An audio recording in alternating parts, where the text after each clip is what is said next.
How do you explain to your family that you'd rather dissect the dead than perform for the living? I made my choice the night my grandmother clutched her chest and my mother cried, not because of a tragedy, but because I dared to want something different. The rain was tapping hard on the windows, echoing the storm brewing inside the house. I stood in the living room, 16 years old, violin in hand, sweat prickling the back of my neck. I wasn't going to pretend anymore. The words spilled out of me before I could stop them. I hate music, I shouted, throwing the violin onto the sofa. I'm not doing this anymore. The moment the instrument hit the cushion, my grandmother gasped sharply, her hand flying to her chest. She didn't fall, but she may as well have. My mother's sob followed, raw, broken. My father said nothing, but he looked at me like he understood, even if he didn't agree. No one spoke after that. The silence was heavier than the storm outside. That night, while the house slept under the weight of disappointment, I packed away my sheet music, my concert suit, everything that didn't feel like mine anymore. On my bed sat a second-hand medical encyclopedia, its spine cracked from overuse. Track shoes hung on the door. My old gym bag, now filled with resolve. I didn't know what path lay ahead. I just knew I wasn't walking theirs anymore. Years passed like frames in a film. I traded concert halls for quiet runs before sunrise. I found something pure in exhaustion, muscles burning, lungs heaving, no one clapping, no one judging. I fought in low-lit cages under fake names, and when I bled, I felt real. Every scar was a silent answer to their expectations. Then came the books, heavy tomes and anatomy charts, nights hunched over study guides in flickering libraries. Medical school was brutal. But so was silence. When I was accepted into a forensic pathology program, I sent no announcement. I didn't need applause. My mother cried again when she found out. Not from pride, from horror. My grandmother said nothing. My father simply nodded, slowly, like a man watching a train leave the station. I never turned back. Now, at 28, I spend my mornings in a cold, sterile morgue, drinking tea while the dead rest quietly beside me. I've learned to love the silence. That day started like any other. I was sipping from my chipped mug, reviewing reports when James, an old friend and a detective, burst in with his usual charm. Still having tea with corpses, he joked. They make better company than most living people, I replied, handing him the report he'd come for. He laughed and left, but the quiet didn't last. The doors slammed open. Lieutenant Colonel Richardson, drunk and red-faced, barged in, reeking of entitlement and whiskey. I need that report today, he barked. I didn't flinch. This isn't the place for shouting, I said, not looking up. He dropped the gurney with a sneer and stormed out. And that's when I saw her. Young. Mid-20s. Hair like gold dust. Her skin pale, too pale. But something felt off. Not the usual off that death brings. Something different. I pulled back the sheet.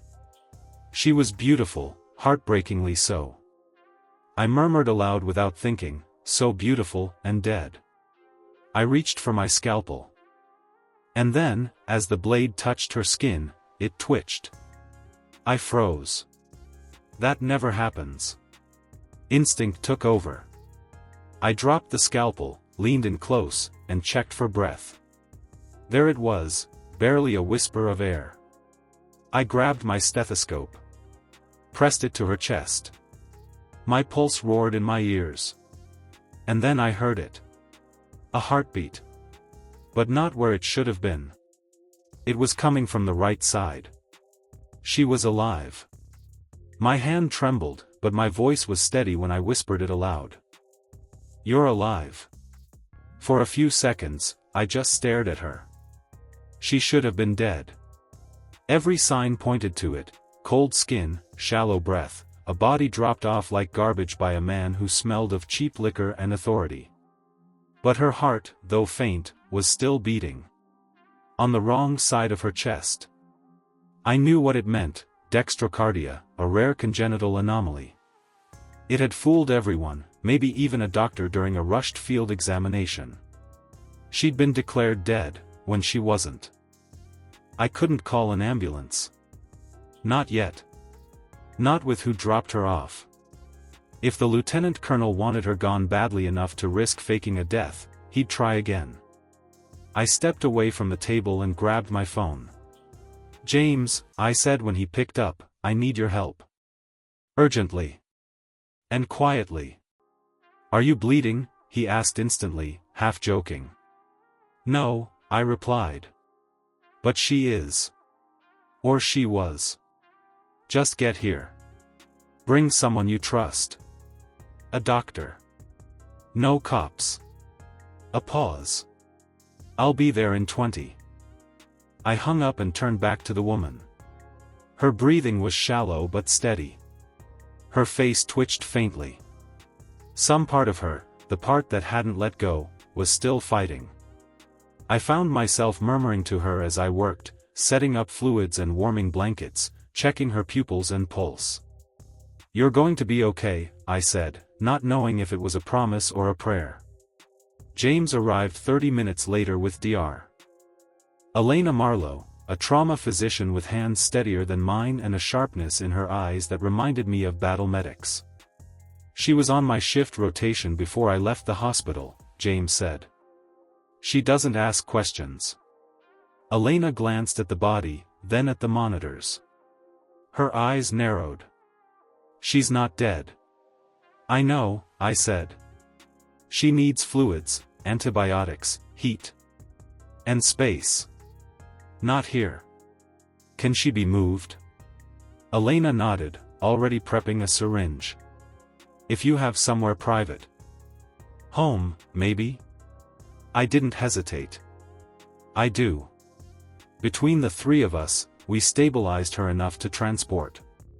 The body bag she'd arrived in was replaced by a clean thermal wrap. James drove. Elena sat in the back, monitoring vitals. I sat in the passenger seat, gripping my knees so tightly they ached. The roads were quiet. My mind wasn't. I kept seeing her face. Not just the stillness of it, but the way her lips twitched as if trying to form words even in unconsciousness. Who was she? And what had she seen that someone wanted so badly to erase? At my apartment, we moved her carefully to the guest room. It hadn't been used in years. It was clean, quiet, warm. Elena hooked her up to a drip and checked her again. "She's stable," she confirmed.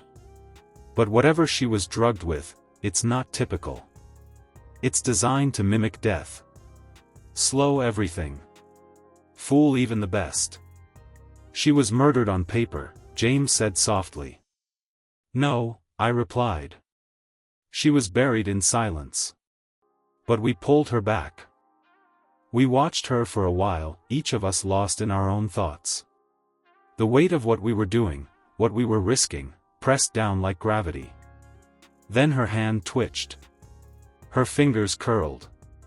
And she opened her eyes. Her eyes fluttered open slowly, like someone waking from the deepest sleep, or climbing out of a nightmare. They were a stormy gray, confused and unfocused at first, darting around the room in a panic before landing on me. She tried to speak, but her voice caught in her throat, dry and weak. I leaned forward slowly, careful not to startle her. "You're safe," I said gently. "You're in my home. You were brought to the morgue, but you weren't dead." She blinked hard, a single tear trailing down her temple. Her lips parted. "Where?" Her voice was barely a breath. "I'm a forensic pathologist. My name's Noah. You were left in my care, and I realized something was wrong. You're alive. You've been drugged. But you're going to be okay now." She tried to sit up. Elena was at her side in a second. "Don't move too fast," Elena said, her voice firm but kind. "Your body's still recovering. Whatever they gave you, it slowed everything. Your organs. Your heartbeat. Even your breathing. But you're strong. The girl's eyes welled with more tears. I don't remember.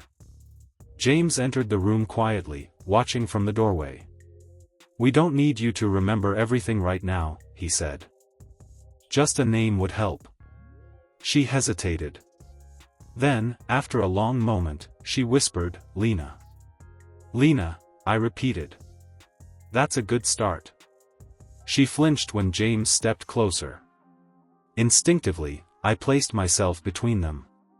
It's okay, I told her. He's a friend. He's the one who helped get you out of the morgue.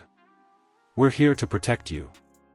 Lena looked at us, her expression clouded with fear and fatigue.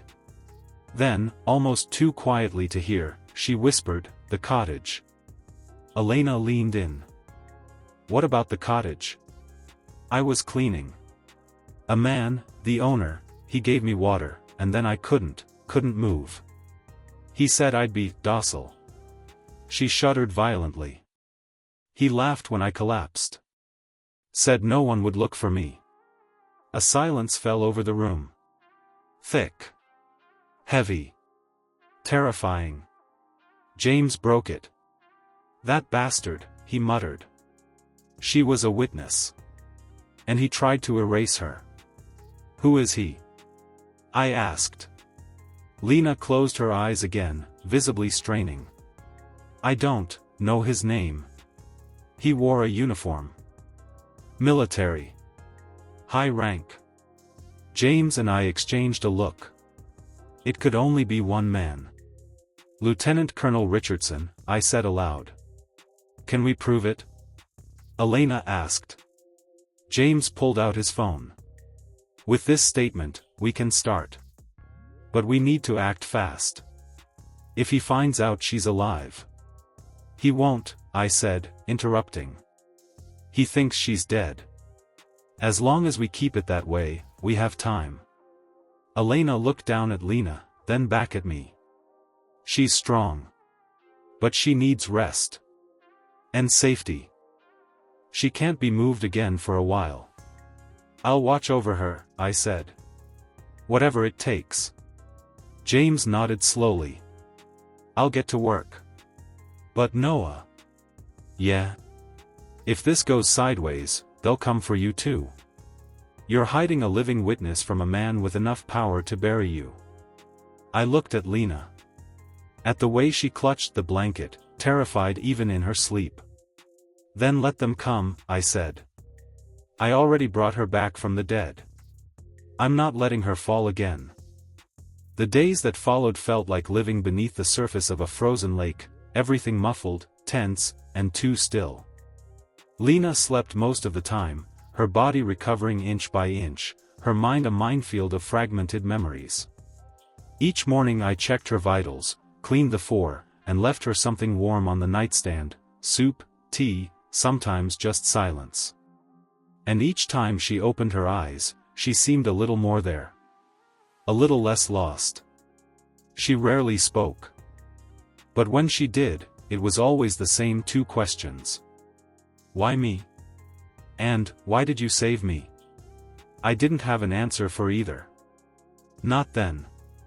James stopped by late one evening, shutting the door behind him as if the world outside might hear us. I ran her name. Lena Collins. 25. No priors. Nothing suspicious. She worked as a part-time cleaner for a luxury property company. That cottage she mentioned? One of their rentals. Did you connect it to Richardson? I asked. He nodded grimly. He's one of the silent partners. Uses it for private retreats. We found surveillance footage, edited to hell, but enough to show him arriving alone the night before she went missing. Then nothing. No sign of Lena leaving. No one questioned it because no one knew she was there. I felt a knot tighten in my chest. They were going to bury her. Literally, James said. But you saved her, Elena added from behind us, arms crossed. And now we need to make sure that means something. Lena entered the room quietly, leaning against the wall for support. She looked pale but steady. I can talk, she said softly. Not everything, but enough. She sat on the edge of the couch, her hands twisting in her lap as she began. He watched me clean. That's all I was doing, just vacuuming and wiping down the kitchen. Then he started asking questions. Weird ones. If I had family. If anyone knew where I was that night. I thought maybe he was just lonely. Her voice faltered. She looked up at me, eyes wide. Then he offered me a drink. Water. I remember the taste, metallic. Bitter. Like rust. She pressed her fingers to her temple. After that, everything blurred. I remember his voice, laughing. Saying I'd be quiet now. That no one would ever know. Silence. No one spoke. We didn't need to. James stood, his voice low. That's more than enough. I can work with that. I'll take this to my captain, she's one of the good ones. But this stays off the books until I say otherwise. Lena looked at me then, and for the first time, she reached for my hand. If it weren't for you, she whispered, I'd still be lying on that metal table. I didn't know what to say.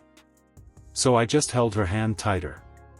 Later that night, I sat alone in the darkened living room, unable to sleep. Her words echoed in my head. If it weren't for you. I had saved countless lives over the years. In court, on paper, in sterile halls. But this was the first time I'd pulled someone back from the literal edge, and kept her hidden from death itself. And something in me had changed. Not because she was beautiful. Not because I'd been right. But because, for once, doing the right thing had meant breaking every rule I'd sworn to follow. And I didn't regret it for a second. The morgue never sleeps, but it does go quiet, especially at night. That evening, it felt like the walls themselves were holding their breath. Richardson returned. He walked in like he owned the place. Pressed uniform. Breath heavy with mint, to hide the liquor, no doubt. His eyes were colder this time. Hungrier. I'm here for the report, he said flatly. And the girl. I played dumb. Which case? He narrowed his eyes. Don't insult me, doctor. He stepped closer, placing both hands on my desk. His voice dropped. I dropped off a body. Young woman. Tuesday morning. I don't see her in your database. No cremation request. No burial certificate. So where is she? The silence between us crackled like live wire. I stared at him, keeping my voice calm. She was unidentifiable. No paperwork. We ran preliminary tests. Still waiting on toxicology. Then why no file? I didn't blink. System glitch. Happens sometimes. His eyes stayed on mine, searching. He wasn't convinced. But he couldn't prove anything, not yet. If you're hiding something, he said finally, you're making a very dangerous mistake. I didn't answer. I didn't need to. He leaned in close enough that I could smell the scotch underneath the breath mint. I know how to clean up loose ends, he whispered. And no one misses a pathologist. Especially one who likes to play hero. He left without another word. I waited until I heard his boots echo down the hallway and the door slam shut before I exhaled. He knew. Not everything. But enough to start sniffing. By the time I got home, Lena was sitting upright in the guest bed, eyes alert. She looked at me like she already knew. He came, didn't he? I nodded. She didn't cry. Didn't flinch. She just said, then it's time. I called James. Get your captain. Get a team. Quiet. Tonight. James didn't argue. An hour later, we had 2 unmarked cars parked outside my apartment, and Lena, fragile but determined, sat at the kitchen table giving her statement under oath. She described the cottage. The drink. His voice. The syringe. The darkness that followed. She described how he stood over her when she couldn't move. And then she described waking up, in the morgue, cold and nearly dissected, and how she heard my voice before she heard her own breath. James's captain, a stone-faced woman named Captain Rivas, took everything down. Wordlessly. Efficiently. Then she stood. "We'll get him," she said. "We'll arrest him tonight. He doesn't know we have her statement. He thinks she's still dead." I nodded. "Be careful. He's dangerous." She gave me a sharp look. "So are we." 3 hours later, they got him. Richardson showed up at the morgue just past midnight, expecting to pick up the body for private disposal. Instead, he was met by half a dozen officers in plain clothes, guns drawn, cuffs waiting. James texted me one word, "Done." I stared at the message for a long time. Not in triumph. Not in relief. But in disbelief. We did it. She was safe. And justice, real, tangible justice, had caught up to someone who thought himself untouchable. Lena was in the next room, asleep for once, truly peacefully. I sat outside her door with my back to the wall and let the weight of it all settle over me. Not the danger. Not the adrenaline. The quiet. The kind that only comes when a nightmare ends and something gentler begins. The next morning, the sun rose as if the world hadn't just cracked open the night before. Outside my window, the city buzzed the same way it always did, horns honking, dogs barking, life returning to routine. But nothing in my life felt routine anymore. Not after what we'd done. Lena woke slowly. For the first time since I found her, her color had returned. Her eyes met mine without fear. "Did it happen?" she asked softly. I nodded. "He's in custody." She closed her eyes, and for the first time since all this began, her breath came easy.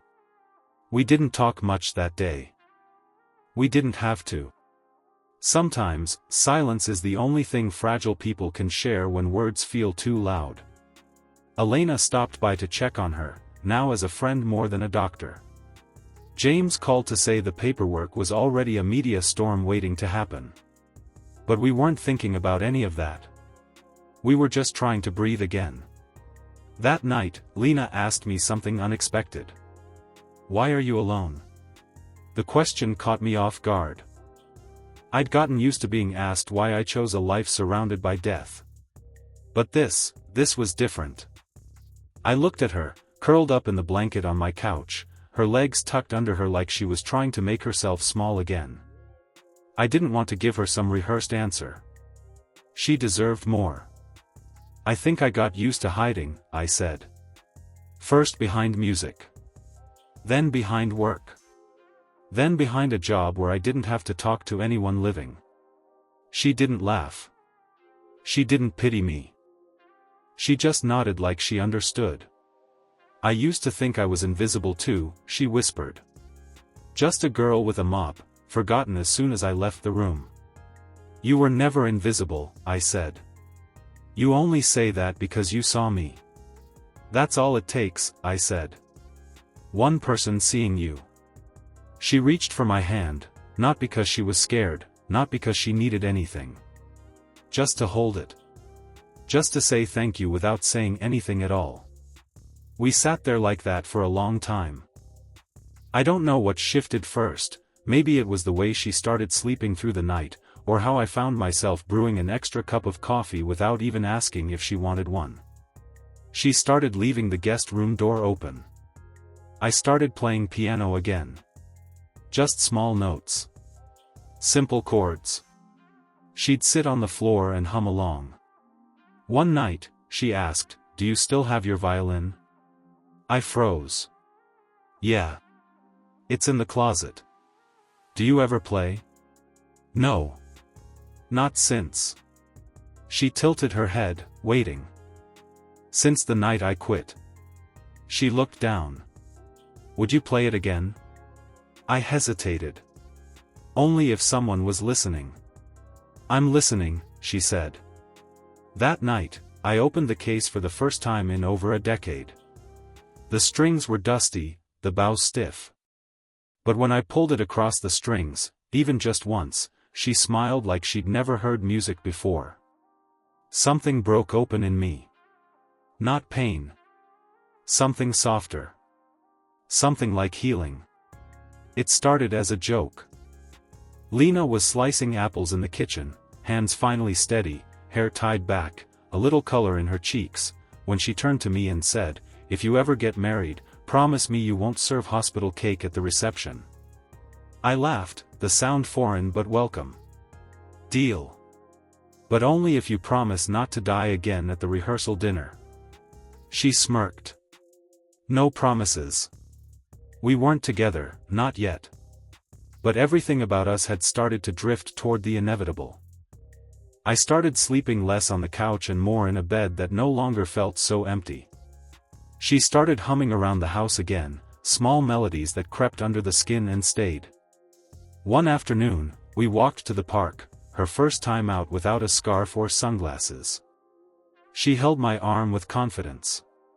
A few people stared. Some even recognized her. But she didn't shrink. She met every look head-on. James had told the press what happened, in broad strokes. The woman declared dead, discovered alive. The lieutenant colonel arrested.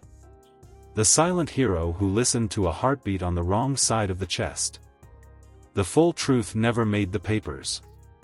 That part was ours. 6 months later, Lena asked, "Do you ever think about starting over?" "I thought we already did," I replied. She smiled, a real one, the kind that reaches the eyes. She moved into my apartment for good. Painted the guest room pale blue. Filled the kitchen with fruit and her weird herbal teas. I started taking weekends off, the biggest shock to my coworkers. We even traveled, nothing extravagant. Just places with quiet lakes, bookstores, and time. One evening, after dinner, she found the violin case under the bed and placed it on my lap. "Play with me," she said. "I thought you didn't play." "I didn't. But I want to." So I taught her. It was slow at first. Clumsy. Bow too stiff, posture too tight.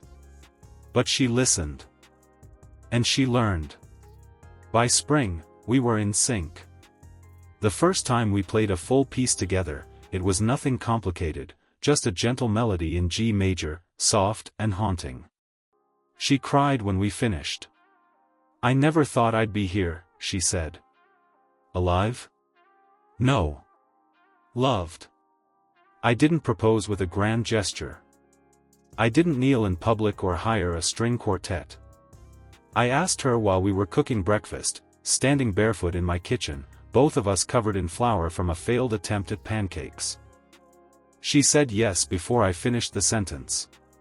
The wedding was small. No tuxedos. No lavish venues. Just a quiet estate on the edge of a meadow, surrounded by people who mattered. James officiated, which we thought was hilarious. Elena brought champagne and a violin of her own. Lena wore white. I wore gray.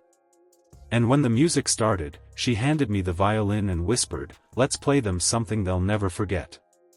So we did. Two people who met between life and death, standing together in sunlight, playing a song that made strangers weep.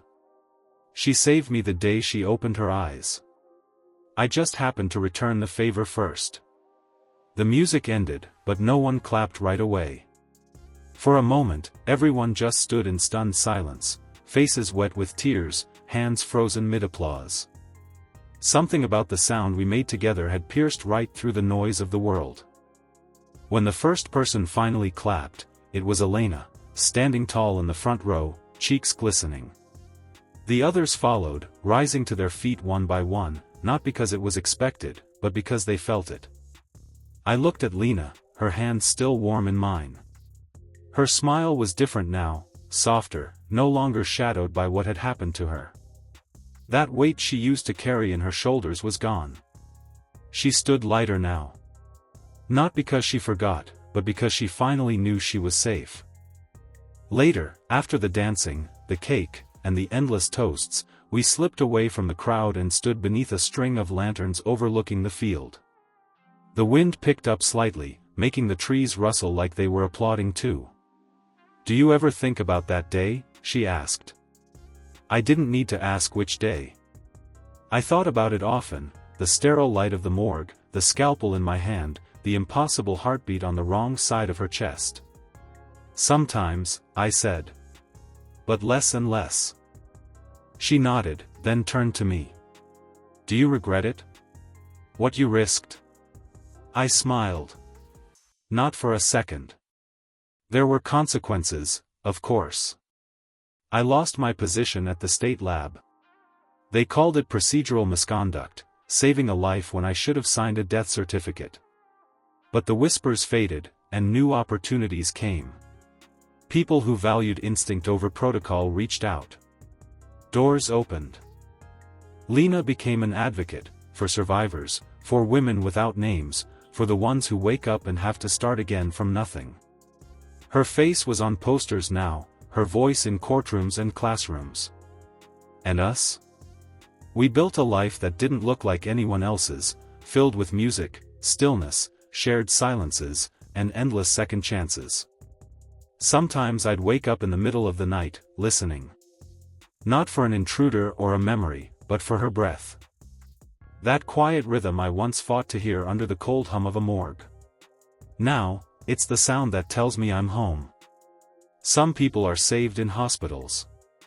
Others in confession. She was saved on an autopsy table. And in saving her, I discovered the one thing I'd buried long ago beneath ambition and anger, the simple truth that life, in all its chaos and cruelty, is still worth living when you've got someone to fight for. Not every story ends in music. Ours did. And we're still playing.